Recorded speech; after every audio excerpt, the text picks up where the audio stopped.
Hi folks, welcome back.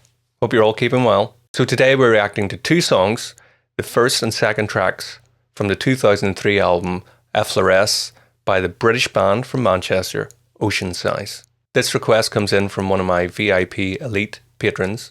If you'd like to get a guaranteed reaction request, please do consider supporting me on Patreon, where you have the ability to vote on monthly polls and get guaranteed reaction requests, 1 or 2 per month, depending on the tier selected. So without further ado, let's get going.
This is cool.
Oh man.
My goodness. So I guess the format, I feel like, is a little different for you guys. Am I getting blinded? Didn't even realize that. Probably have my eyes closed for most of this. Hang on, I fix the light. So when it comes to these reactions, I guess typically I do pause a lot and interject my thoughts as I go along. Instantly, whenever I was listening to this, I got pulled in kind of deeply, and I didn't really want to break that. So, that's why I didn't pause throughout. Hopefully, by the time this ends up on YouTube, it hasn't been claimed as copyright or blocked or anyway, because that might require me to cut it up, which would be annoying. Also, because I was going in knowing that I was going to be listening to the first two tracks in sequence of the album, I thought this is a perfect opportunity actually to get a feel of the album, right through without interruption. So that's why I didn't do that. So obviously, I'm going to go back and I'll probably listen right through again, and I'll maybe pause and give some interjections now. Also, it gives you guys an opportunity that has maybe watched this for the first time to hear the songs in their full versions. If you're following me, and you possibly haven't heard of the band either. So I did get a few other bands that came to my mind when I was listening, but mainly it kind of felt like it was standalone. And kind of timeless sounding. So even though it's nearly 20 years ago, apparently, since this was recorded, still sounds really, really fresh. The most obvious comparison probably was Radiohead. I was definitely getting some Radiohead vibes throughout, but not in a kind of obvious way, just in the kind of maybe the sort of bells and different things, like glockenspiels or xylophones or whatever different things they've got going on in there. It kind of reminded me of some of the stuff off OK Computer.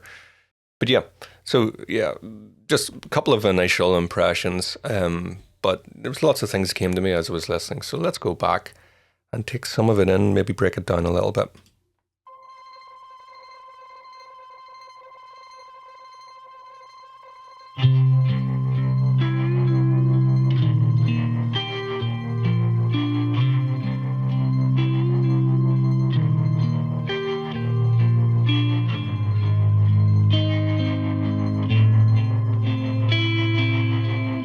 So this track is essentially based off of that ostinato that we've just heard, isn't it? Because it sort of continues to sort of repeat, but the instrumentation, the dynamics, all over the place. So very, very clever use of being able to wring out as much as possible from one idea, really. In fact, I got that in the second song as well. It was obviously a bit more complicated than what's going on in the first song. That reminded me of that sort of classical music stuff where, like Beethoven or whatever, he's sort of famous for taking like a motif and squeezing everything out of that instead of just throwing a million different ideas at the wall. So it shows you how that can work really, really well. You've obviously got very creative forces within a band. It's like, let's explore the dynamics, the tone shifts, even the tempo change. There was a tempo change in the second song. It slowed down at some point later on. Obviously, I'll need to listen to it again and figure out what was going on there. But yeah, right. So also interesting to me is how it's coming in with this sort of weird synthesized kind of ambient kind of texture thing, and that sounded like it was continuing, I think, at the end of this song which then was picked up by the rhythm section at the beginning of the second song. I like those kind of tropes, if you like. There was an album by a French singer called Camille. I can't remember the name of the album. I have it on CD somewhere. I'll maybe put a picture up it here. But she had a constant, like a note that ran right through the entire album, and every song. At the end, at the start of every song and at the end of every song, you heard that and then the next song would come in. I kind of like that idea of having a thread running through. In terms of instrumentation as well, definitely like a Fender Rhodes electric piano sound going on at this point. I guess I'll maybe take the time as the song goes on to work out the riff. So there's your electric piano in now. Got a guitar in there as well now, as well as the bass, I think.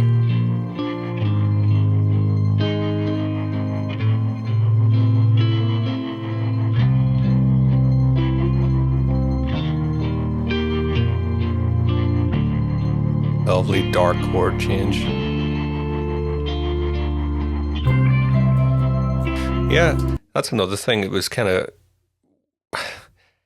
There was a real juxtaposition going on between the major tonality and the fact that it doesn't sound overtly happy.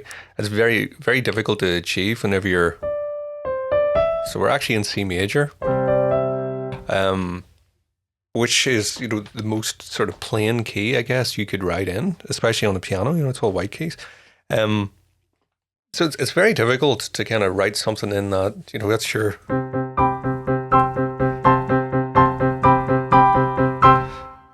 Could you get a happier riff in C major? So it's interesting to me how they're using the C major scale throughout, but still having sort of like a melancholic feel. Okay, let's push on a bit.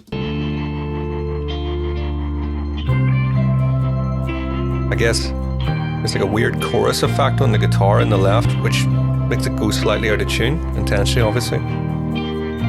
Acoustic guitar now in the right strumming, providing some rhythm, give us a bit of a sway. That's the other thing. The time signature, I would guess at this point, is in 6/8 because it has a 1, 2, 3, 4, 5, 6. Got that sort of roll of like a boat song, like a gondola song, barcarolle. These are what they would have been traditionally known as way back in the classical periods. I don't know. A more modern day equivalent would be like "I'm in Love with My Car" by Queen, which is a bit of a silly song, but got great feel. Roger Taylor singing.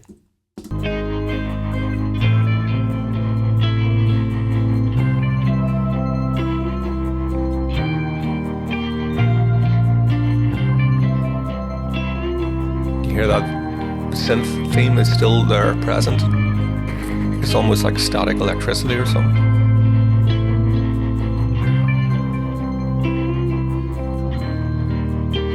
There's the bells. Sound like xylophones or something like that.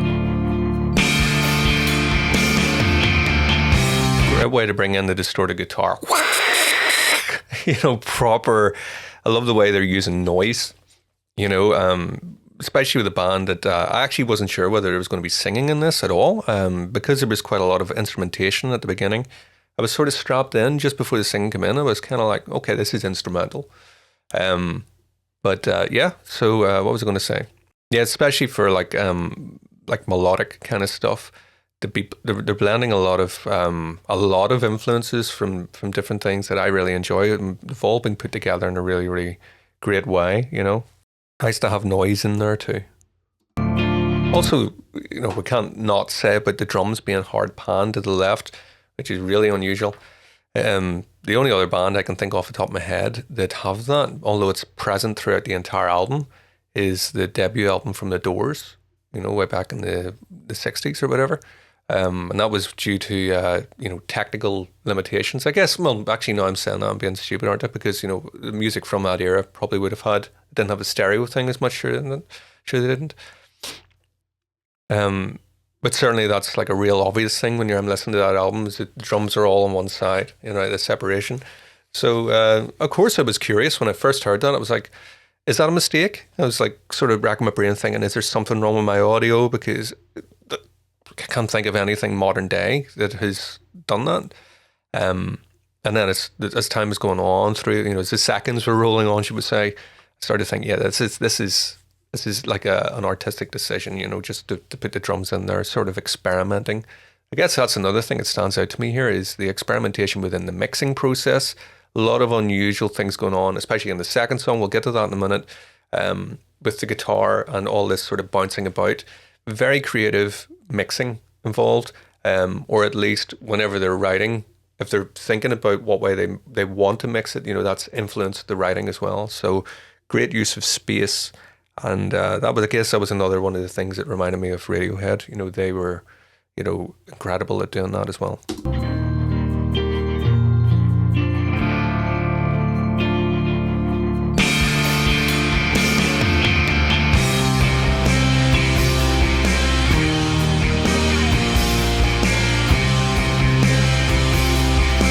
Hear the way the guitar and the drums are locked in rhythmically. Dun da da da da dun da da. The kick and the snare, along with the strums of the guitar, incredibly tight. All well calculated out. These drums aren't improvised in that sense. Some guys, whenever they've got a rhythm, a riff that comes up, the drummer is kind of free with it. This has all been calculated very cleverly, so it's all very tight.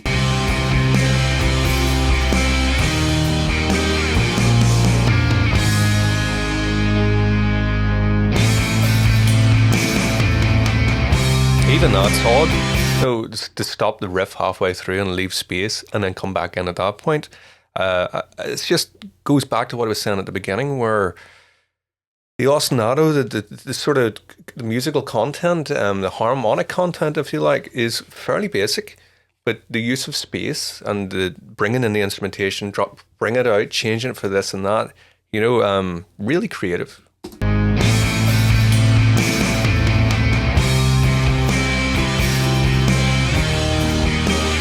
Okay, so I guess at this point I should try and work out this riff. So we know we're in C major. Okay, so I'll have edited that out a little bit. I haven't moved the song back yet, but I'll double check. Just had a few minutes playing about there. That's E flat, B flat, C major, up to E flat again, down to B flat, and then it goes to A flat, and then up to A minor, I think. Yeah. So that's basically the riff.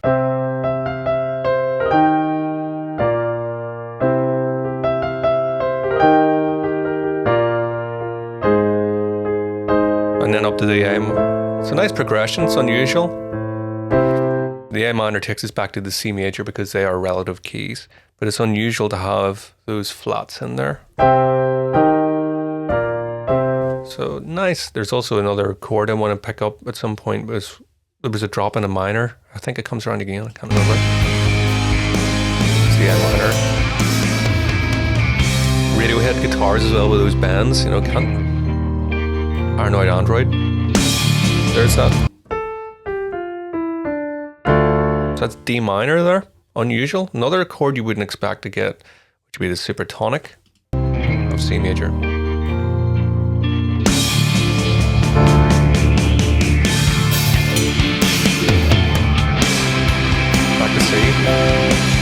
Yeah, there's that progression coming around again. Do you hear notice the flanger effect on the guitar there?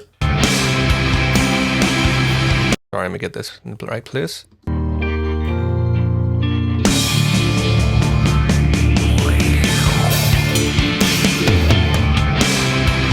Also, there's organ in there, isn't there?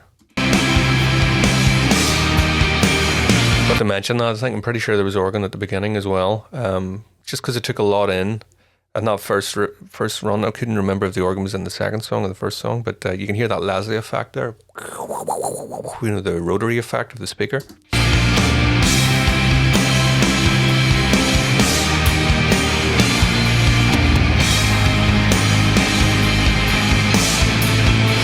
Great drumming.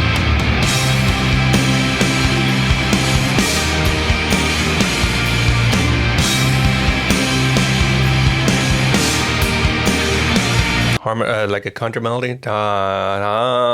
It's like octaves strumming in the far left there on the guitar.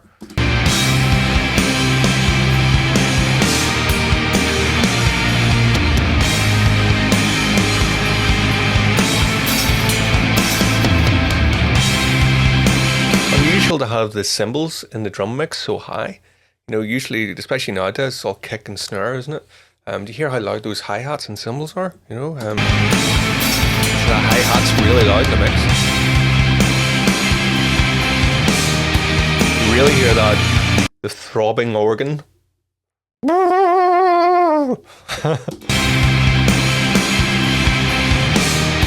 Great. A real 70s proggy kind of feel because of that.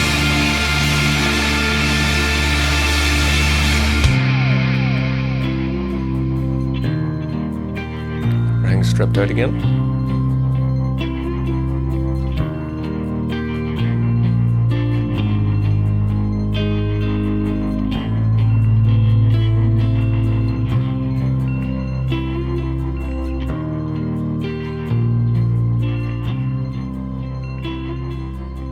Again, you hear the music fading out, but that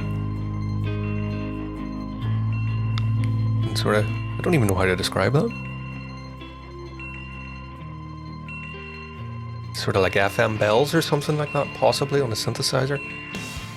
And that's another unusual thing. You hear the band coming back in, so they've obviously, well, not obviously, but I think what they've done there is, in the process of recording this, they've gone around a couple of times with the band coming in. It's unusual there that whenever they've come back in, it's in the middle of the fade out. Again, just not things you'd normally expect to hear. Or predict, sorry.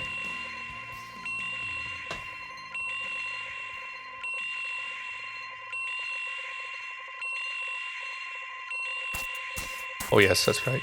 That's another thing. Kid A. What year did Kid A come out? Radiohead, can't remember.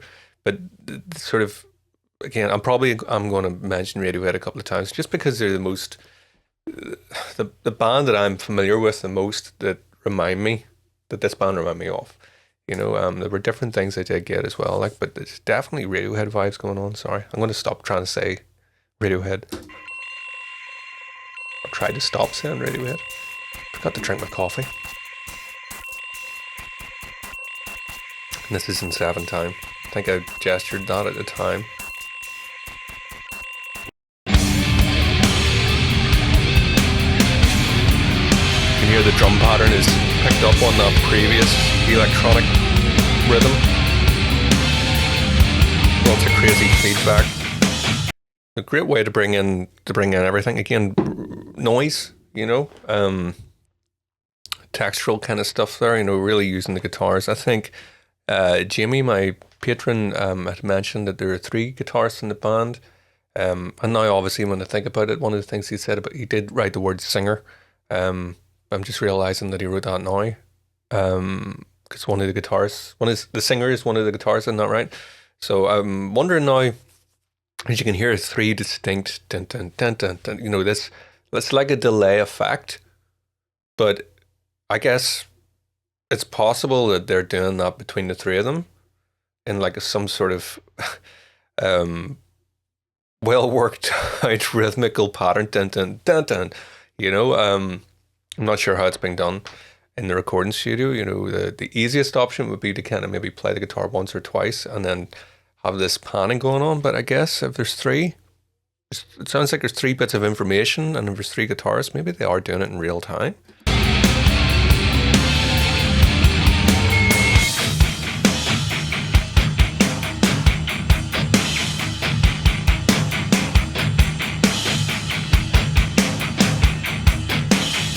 Love the drum production on this.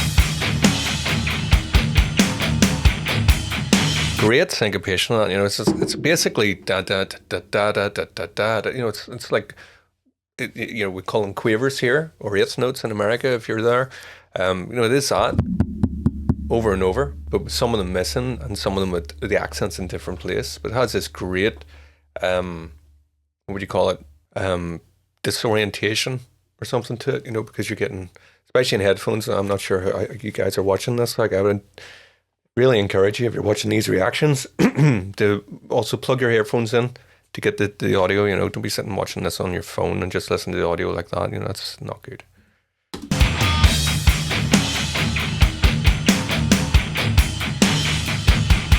You hear the displacement of the accents this time around. It's not just the same.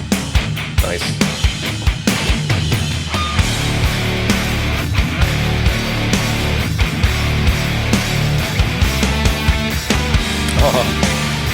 to those chords again. So what?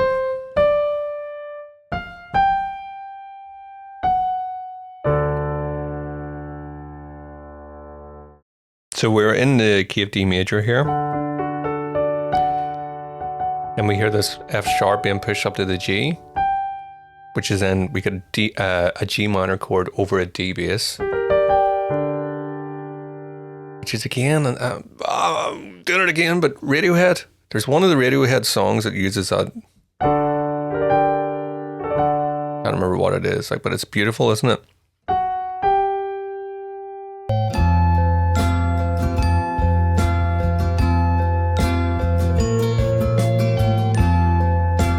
There's such a different texture going from this.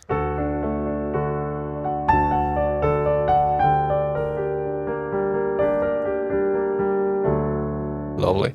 I also love that it's almost like a grungy kind of element. The da da da da da. Really distorted bass, heavy in the low end there. It's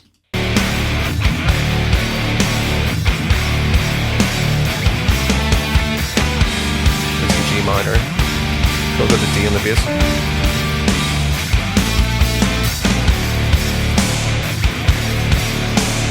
Hear that bass coming? Massive.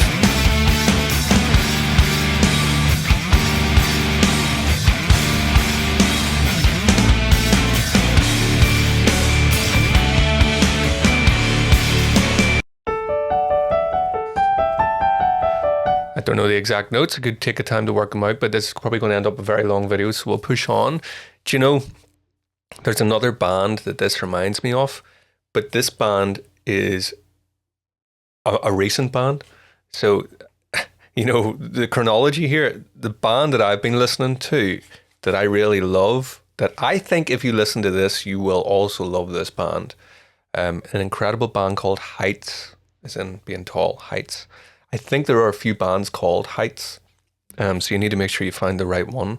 Purely instrumental music is one of the best albums I've heard in the last 5-10 years, I would say. And that's a big claim. But I've listened to it several times. That da da da da da da da da over that chord progression. I actually think they have that chord progression in one of their songs as well.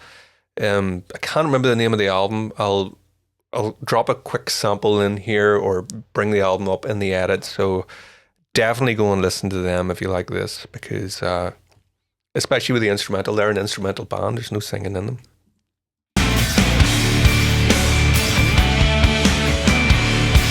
Beautiful.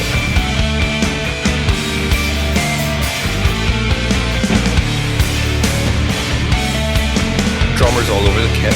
Lovely. Great grooves, all this open hi-hat stuff despite being on one of the cymbals.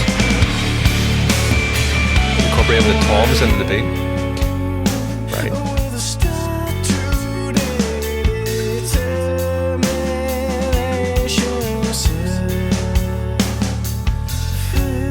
Oh man.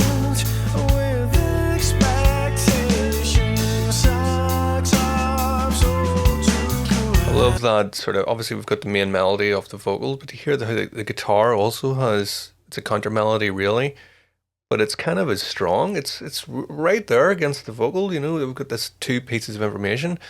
I love that. That says a lot about a band, because you take out that sort of lead guitar that's in there underneath. You know, that's a more typical way of doing something. You have the singer and then everything else drops out. I love the fact that they've got that going in on there. It just says something.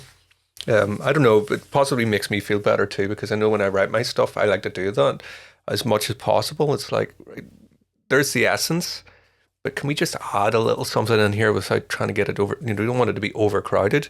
I just like people to take the time to throw more creativity at something rather than just being like, right, you know, let's just leave it at that. One of these bands, this band has piqued my interest big time. Yeah, this is really good. Jamie, you're on a roll here, because you picked Thank You Scientist, Fox Mulder, and that was one of the highlights of, you know, might have been the highlight of the last month as well. This one's up there too, you know, good taste, man.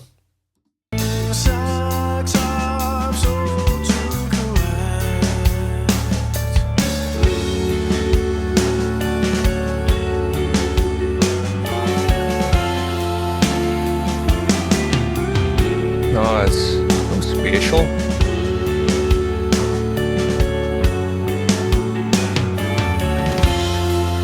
Beautiful. This is just beautiful. Love those false starts. You know, da da da da da. Ba-da. Oh.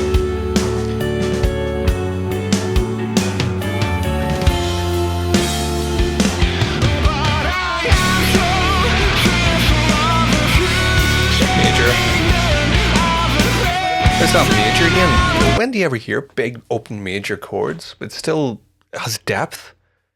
That's not easy to do at all. Using major chords and have, you know, depth to the music.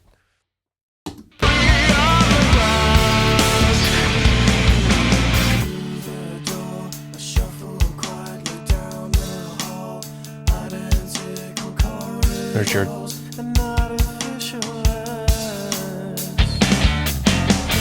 Even that says everything about this band. Sorry, I'm starting to geek out now. The coffee's starting to hit me. That little fill there, the bass didn't need to be in there, but we've got bass and drums just, it's just like a little 2-second. This. And then out again. Beautiful. Right, we've got the melody again from the guitar.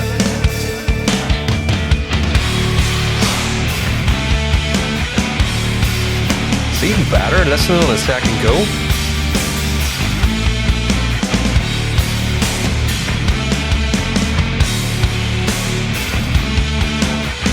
Loving the bass playing.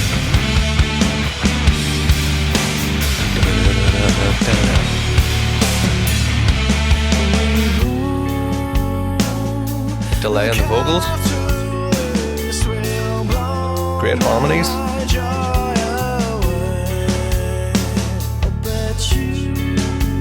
What time signatures.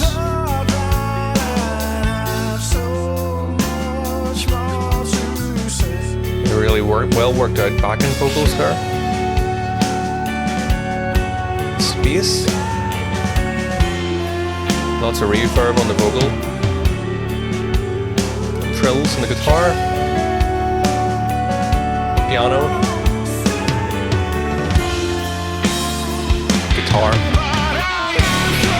You also notice how it has a really live, raw kind of sound to everything. The way the guitar is, it's kind of just letting you know, it's like a little tap on the shoulder going, you know, we're coming back in again. Because we didn't need that. It could have just been da-da, come in like brick wall right in your face. But you can hear the guitar almost like sort of like turning the engine on just before getting ready, you know, the da-da. I don't know. Listen out for it. There.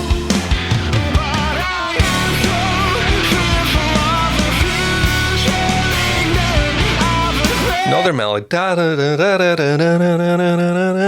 Another little melody pushed over on the right this time on the guitar.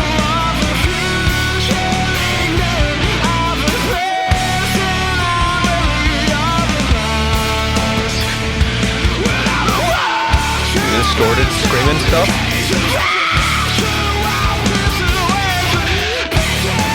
Love all that. Stop, start.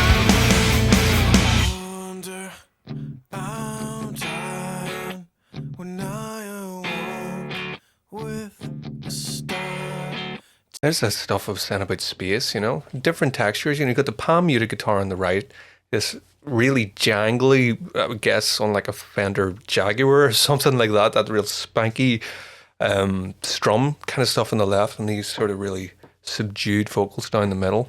When I awoke with a star today. Lovely reverb on the tail of that vocal.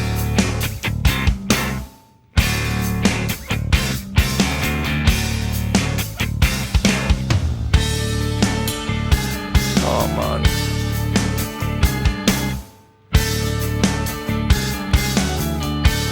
What are we in?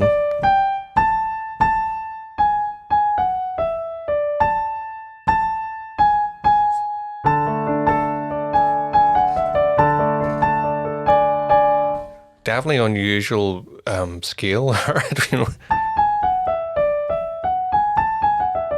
It's is it Lydian type thing? Yeah, because you've got the raised fourths instead of. I think that's what it is.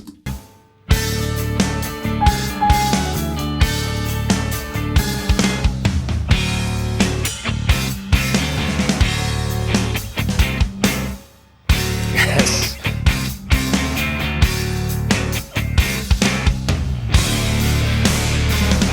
Oh yeah, I think this is a bit where the drumming was really. Oh, not yet.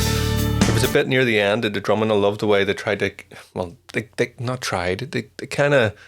Well, yes, they tried to kind of take the odd aspect of the time signature and make it a wee bit more groovy. So I can't remember.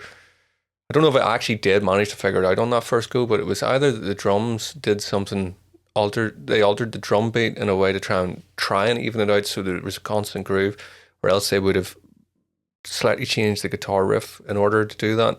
It was still uneven kind of sound to me, but it was just, again, it's that squeezing out of an idea that came at the start. Instead of just finishing the song, tail end, repeat this thing that we had before, when we bring it in, what else can we do? Well, how else can we just tweak it to get a little bit more out of it?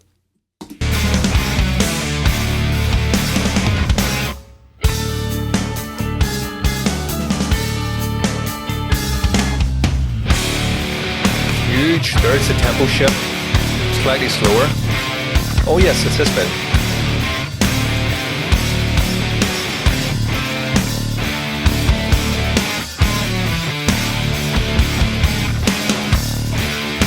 That's clever.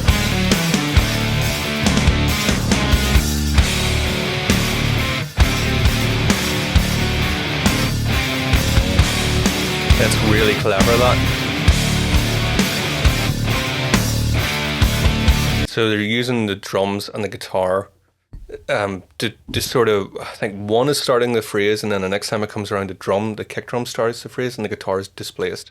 That would kind of make sense, I guess, because if it's in an odd time signature, instead of just going everything lining up again on the first beat, it's like let one of them delay to the second beat, one of them on the first beat, and that's probably not going to make a lot of sense. I'll do my best to keep this short, but so both starting at the same time, and then where they would end, instead of them just resetting, and then you get that uneven feel, they're letting one reset and the other one continue through that. So it's now on the second beat, and then they go through the bar kind of like that out of time, and then when that one ends, that one comes back. I think that's what's happening, something like that, which means we get this sort of perpetual feel, despite it being an odd time signature.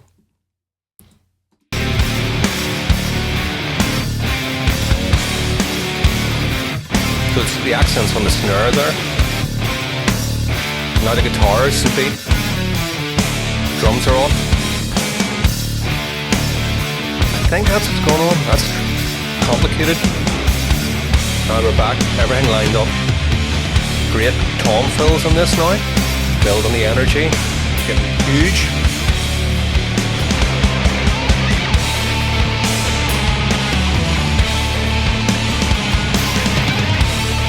Guys have had fun in the studio getting all the effects pedals out. The Mars Volta stuff going on here with the guitars.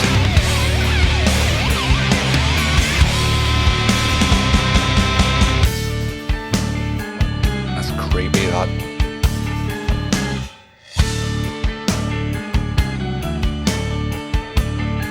It's hard to tell exactly what that effect is on the guitar. It could be a phase.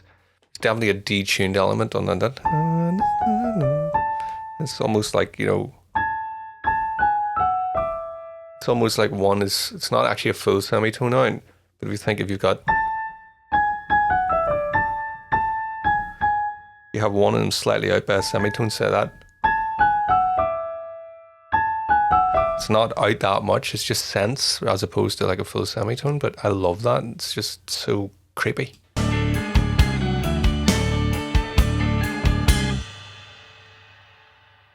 Oh man, thank you for this.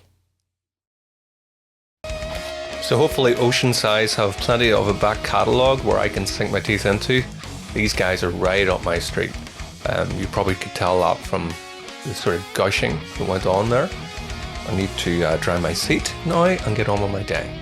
If you enjoyed this video, please do like and subscribe. Consider supporting me on Patreon or purchasing some of my music on Bandcamp, or there's a little buy me a coffee link there where you can support the channel that way as well. Thanks for watching, guys. See you next time.